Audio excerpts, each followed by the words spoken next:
আজকে হঠাৎ করে একজনের একটা ভিডিও দেখতে দেখতে একটা কথা খুব মনে পড়ে গেল। দেখি অনেককেই রাগারাগি করে মানে শ্বশুরবাড়ি থেকে বাবার বাড়ি চলে যায়, কিন্তু আমার আমার জীবনটা এমনই।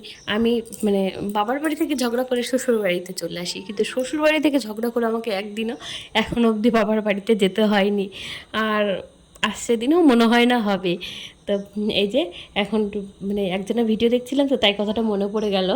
আর এই যে এখন যাচ্ছিলাম, ওই যে আমার বাবা হাঁটতে পারে না, কিন্তু বাবার হাতে ক্রাশ। তো বাবাকে ডেকে নিয়ে এসেছি মাছ কেনার জন্য, আর সাথে ওই যে আমার দিয়ানো হাজির হয়ে গেছে। আর এই পাঙাশ মাছটার ওজন ছিল 11 কিলো, খুব মানে খুব বড় একটা মাছ ছিল।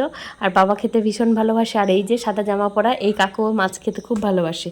তো আমরা সবাই মিলে, আর এই যে নিচে বসে রয়েছে মেশো, সবুজ জামা পরা। তো আমরা সব পাশাপাশিই থাকি। একজন নামিয়েছে, আর মাছওয়ালার পুরো মাছটা না এখানেই শেষ হয়ে গেছিলো। আর এইটা হচ্ছে পুরো মাথাটাই মনে হয় 2 কিলো ওজন ছিল, এত বড় একটা মাছ। মানে আমি দেখিনি এত বড় পাঙাশ মাছ এখন অবধি। তো বাড়ির সামনে যেহেতু থামিয়েছিল, মানে আমাদের বাড়িতে এখনও অনেক মাছই রয়েছে, দেখলেন তো ভোলা মাছ ধুচ্ছিলাম, কিন্তু তার রেখেও মানে মাছের পোকা যেহেতু, আমরা আবার চলে এসেছি এই মাছটা কিনতে।